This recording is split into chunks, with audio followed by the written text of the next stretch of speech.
स्वागत करता हूं आपके अपने चैनल स्टडी 3.6 में।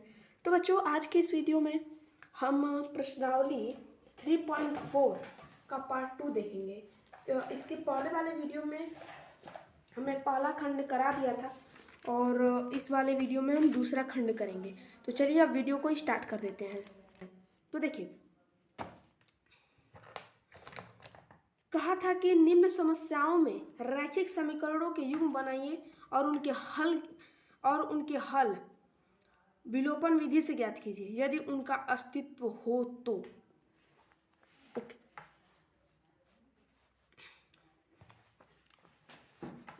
तो यहाँ पर देखिए, फर्स्ट दूसरे का पहला खंड आपको कहा था कि यदि हम अंश में एक जोड़ दें तथा हर में एक घटा दें तो भिन्न एक में बदल जाती है। तो ठीक है, मान लीजिए, माना भिन्न का अंश बराबर x तथा भिन्न का हर बराबर y। तो हमारी भिन्न क्या होगी? x अपान y लिखेंगे प्रथम शर्तानुसार।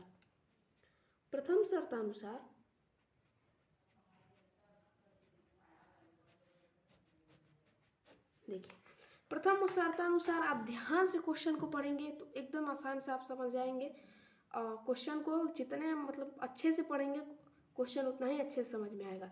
कह रहा है यदि अंश में एक जोड़ो, जैसे कह रहा है वैसे करते जाओ, और फिर बोला है हर में से एक घटा दो तो भिन्न एक हो जाती है, यानी जो भिन्न का मान होता है एक हो जाता है। अब इसको यहाँ पर हल कर लीजिए। अगर हम यहाँ से x प्लस वाई बराबर लिखे तो y-1, क्योंकि y-1 का एक में गुणा करेंगे तो यही रहेगा, तो मैंने इसको डायरेक्टली लिख दिया।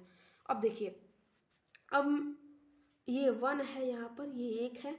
अब देखिए, y को जब पक्षांतर करेंगे तो x माइनस वाई बराबर मिलेगा -2। इक्वेशन नंबर फर्स्ट, ये समीकरण पहला हुआ। अब देखिए, समीकरण पहला तो आपको मिल गया। अब समीकरण सेकेंड के लिए आप द्वितीय शर्तानुसार देखेंगे तो लिखेंगे यहाँ पे द्वितीय शर्तानुसार।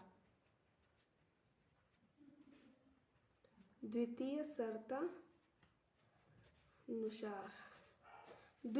के अनुसार। अच्छा, दूसरा शर्त क्या बोला है? दूसरा शर्त में कहा है कि अगर हम भिन्न के हर में एक जोड़ दें तो 1/2 हो जाती है।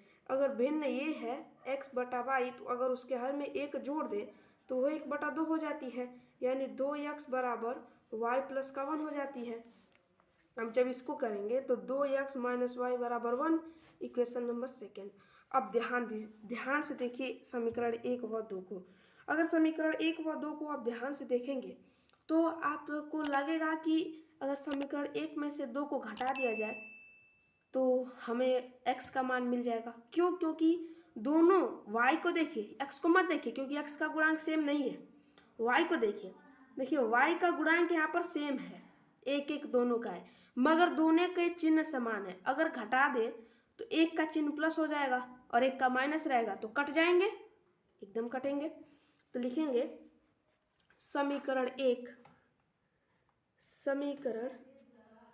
1 में से समीकरण 2 को घटाने पर अब देखिए, जैसे ही घटाते हैं तो x माइनस वाई बराबर -2 और 2x माइनस वाई बराबर 1 घटा दें। देखिए, जब जैसे ही घटाएंगे तो आप यहाँ आ पाएंगे कि ये माइनस होगा, ये प्लस होगा और ये माइनस हो जाएगा। तो -y से -y और +y कट जाएंगे और यहाँ पर -x बचेगा, क्योंकि यहाँ पर ये माइनस इस x का जो चिन्ह है बड़ा है, क्योंकि देखिए जिसका मान बड़ा होता है उसी का चिन्ह लगाते हैं। ये तो आप 6 से पढ़ते आ रहे हैं, तो वही चीज़ हमने यहाँ कर दी। अब देखिए, ये -2 -1 है तो ये -3 होगा, और यहाँ से माइनस कटा, यानी x बराबर मिल गया आपको 3। अब देखिए, x का तो मान आपको मिल गया।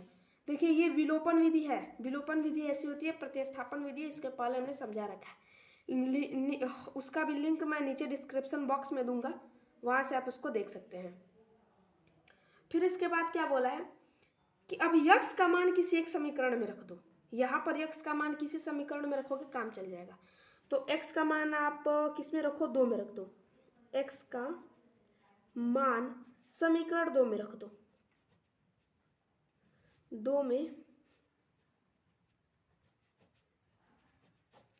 रखने पर अब देखो 2 में रखेंगे तो क्या आपको मिलेगा, 2x माइनस वाई बराबर 1, यानी 2 गुणे 3 माइनस वाई बराबर 1। अब यहाँ पर माइनस वाई बराबर 1 माइनस 6 होगा, यानी माइनस वाई बराबर माइनस का 5, वाई से माइनस कटा, वाई बराबर 5 मिल गया। अतः आप भिन्न क्या माने थे, भिन्न बराबर आपने क्या माना था, x अपन वाई। तो x का मान 3 है, y का मान 5 है। यही आपका होगा आंसर। ये आपका क्या बनेगा, यही होगा आपका आंसर।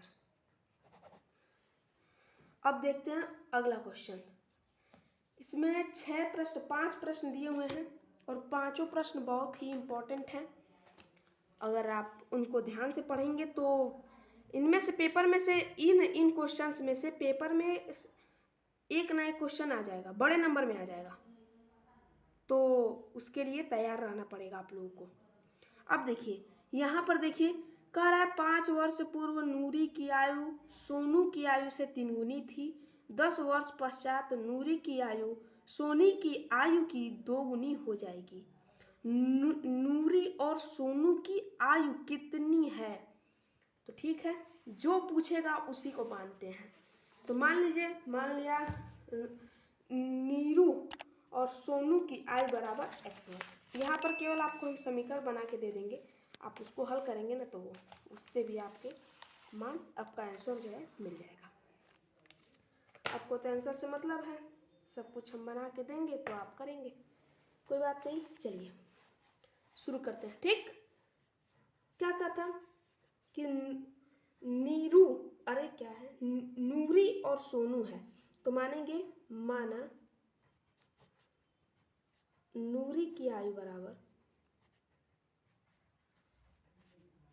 x वर्ष तथा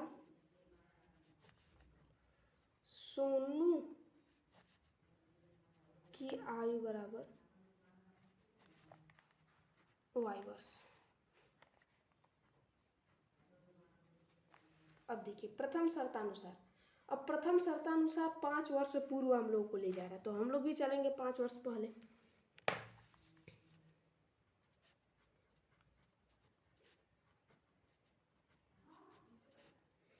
पांच वर्ष पूर्व नूरी की आयु बराबर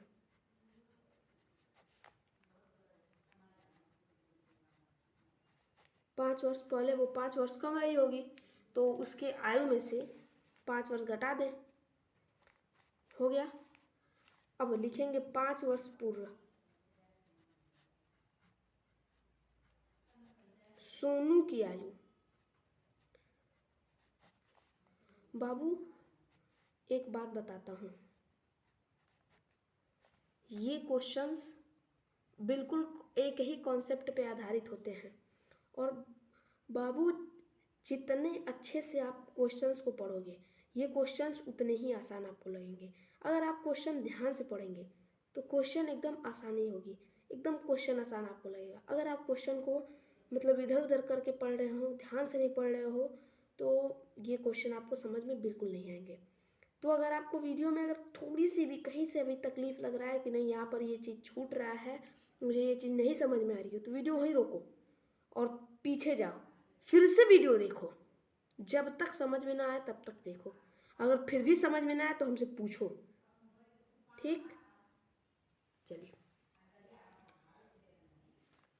तो 5 वर्ष पूर्व सोनू, मतलब सोनू की आयु में से 5 वर्ष घटा दो, सोनू की आयु हो गई। अब बोला क्या था, अब तो हमने ये कर दिया, 5 वर्ष पूर्व हम दोनों, 5 वर्ष पूर्व हम दोनों लोग चले गए पास्ट में। अब कहा था कि नूरी की आयु सोनू की आयु की 3 गुनी थी, यानी जो ये नूरी है, ये नूरी है, नूरी क्या है x माइनस 5 है और सोनू क्या है y माइनस 5 है। कह रहा है ये क्या है, नीरी बोल रहे हैं बार बार, ये है नूरी, ये है नूरी और ये है सोनू।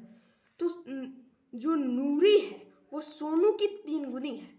तो अगर हम इन दोनों को बराबर करें तो सोनू में 3 से गुणा कर देंगे तो दोनों आपस में क्या होंगे, बराबर हो जाएंगे। तो ठीक है, बराबर तो हो गए। अब ये x - 5 हो जाएगा और ये 3y - 15 हो जाएगा। इसको लिखेंगे x - का 3y बराबर -10। इक्वेशन नंबर बेटा कितना होगा, पहला होगा। बाबू मैं फिर से बता रहा हूँ, कॉन्सेप्ट इज किंग होता है। इन सब क्वेश्चन में कॉन्सेप्ट आपका क्लियर नहीं है तो क्वेश्चंस नहीं लगेंगे। कंसेप्ट को क्लियर करिए, अपने पहले कंसेप्ट को क्लियर कर लीजिए। अब देखिए, अब द्वितीय शर्तानुसार चलेंगे।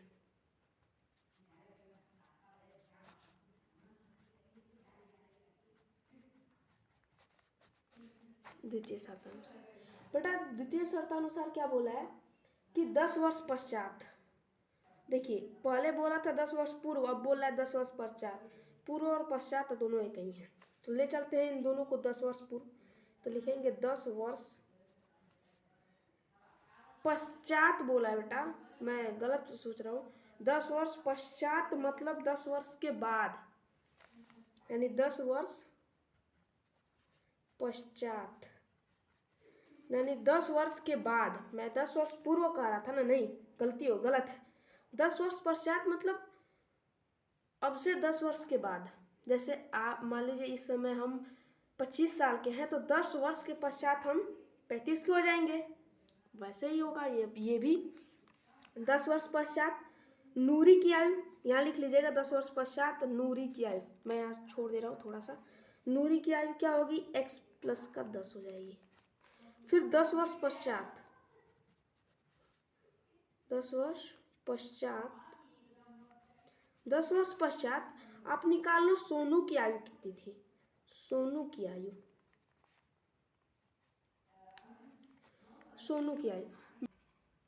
तो अब ये हो जाएगा y प्लस का 10। ओके, यहाँ तक समझ में आया? बिल्कुल समझ में आया। अब थोड़ा सा और आगे बढ़ते हैं। कह रहे हैं नूरी की आयु सोनू की आयु की 2 गुनी हो जाएगी। तो नूरी जो है x प्लस 10 है, सोनू की क्या होगी, 2 गुनी होगी। तो देखो दोनों को बराबर करना है तो सोनू में 2 से गुणा कर दे ताकि सोनू बराबर हो जाए नूरी के। तो ये हो जाएगा x प्लस का 10 बराबर 2y प्लस का 20, ये होगा। अब देखिए ये x माइनस का 2y बराबर हो जाएगा कितना, 10। ये होगा आपका समीकरण नंबर 2।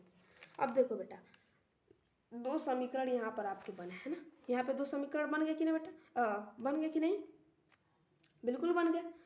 अब देखिए आप इनमें से किसको आप हटा सकते हो, किसको हटाना आसान रहेगा, x को हटाना आसान रहेगा, क्योंकि अगर y को हटाओगे तो पहले वाले में 2 से गुणा करोगे, पहले वाले समीकरण में 2 से गुणा और सेकेंड वाले समीकरण में 3 से गुणा, इसलिए x को हटा दो, घटा दो समीकरण 1 में से 2 को। मैंने जैसे कहा था मैं वैसे ही करूँगा। मैंने कहा था कि आपको केवल मैं इसको समझाऊंगा, ना कि इसको मैं हल करके बताऊंगा। तो समझाना था, मैंने इनको समझा दिया। अब देखिए इसके बाद वाला जो क्वेश्चन है वो मोस्ट इम्पॉर्टेंट क्वेश्चन है, वो एकदम मतलब मोस्ट इम्पॉर्टेंट क्वेश्चन है। आप इसको जरूर करके जाइएगा। इस चैप्टर को तो बिल्कुल करके जाइए, क्योंकि इस चैप्टर से कोई सा भी क्वेश्चन उठ सकता है। तो इसमें बोला है कि 2 अंकों की संख्या के अंकों का योग, ठीक है, लिख लिए माना इकाई का अंक बराबर x, तो दहाई का अंक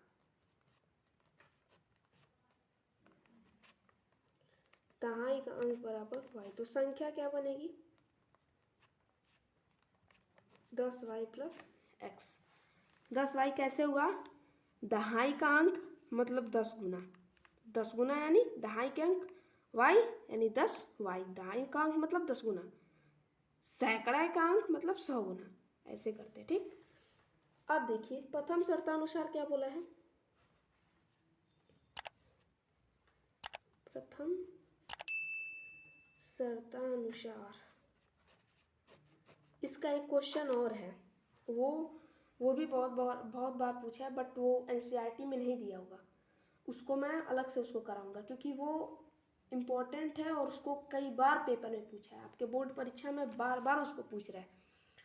प्रत्येक सेट में मतलब प्रत्येक साल में किसी ना किसी सेट में वो तो है क्वेश्चन, इसलिए उसको आप लोग जरूर करिएगा। पता नहीं आपके पास कौन सा सेट पहुंच जाए, ठीक ना। तो देखिए कह रहा है 2 अंकों के संख्या के अंकों का योग, यानी संख्या के अंकों का मतलब इकाई के अंक और दहाई के अंक का योग, यानी x प्लस जो y है दोनों अंकों का योग आपको मिल रहा है 9। ये होगा इक्वेशन नंबर फर्स्ट। अब देखिए समीकरण 2 कैसे बनेगा। दूसरे के लिए कहा है कि इस संख्या का 9 गुना संख्या के अंकों को पलटने से बनी संख्या का 2 गुना है। एकदम ध्यान से क्या बोला है, संख्या का लिखेंगे पर द्वितीय शर्तानुसार, पहले लिख लो द्वितीय शर्तानुसार इस संख्या का 9 गुना बराबर हो जा रहा है संख्या के अंकों को पलटने के बाद, तो संख्या के अंक x और y के रूप में है, तो ये 10x और ये y बन जाएगा, 10x प्लस का y बन जाएगा। ये पलटने से बनी संख्या का 2 गुना है, बनी संख्या का 2 गुना है। ठीक है। बस अब इसको यहाँ से सॉल्व करो, तो सॉल्व करेंगे तो ये मिलेगा आपको 90y प्लस का 9x बराबर 20x प्लस का 2y। ठीक बाबू, अब इसको क्या करिए, थोड़ा सा अब इसको यहाँ पर हल करते हैं। कह रहा है 90y, तो देखिए 90y माइनस को उधर के y, उधर क्या इतना था 2y, इधर आएगा तो माइनस 2y हो जाएगा। ये प्लस का 9x था और उधर का जो माइनस 20 है तो इधर आएगा, तो उधर प्लस 20 था तो इधर माइनस 20, ये बराबर 0 हो जाएंगे।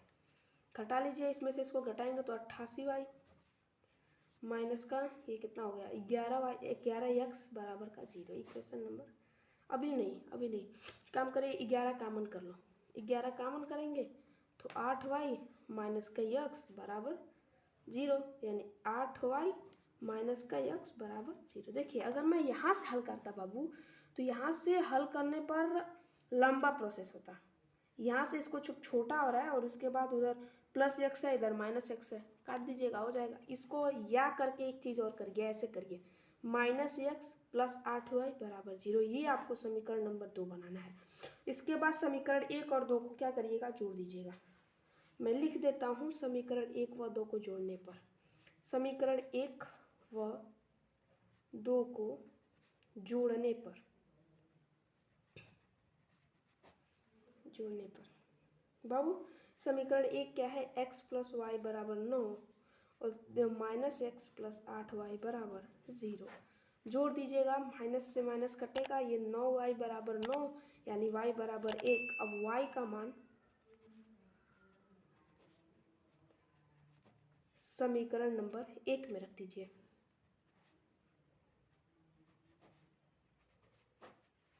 एक में रखने पर बाबू y का मान जब आप समीकरण 1 में रखते हो तो x प्लस वाई बराबर 9 है और y के स्थान पर 1 है, यानी ये x प्लस 1 बराबर 9, x बराबर आ गया 8। बेटा सॉरी, अगर अब बाबू संख्या आपको निकालनी है, हमने संख्या क्या बनाया था, संख्या बनाया था हमने 10y प्लस का x।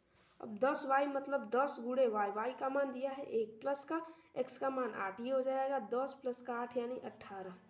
देखिए कंडीशन लग रहा है क्या, अंक संख्या के अंकों का योग 9, इसका क्या करें 9 गुना करें तो 18 नवा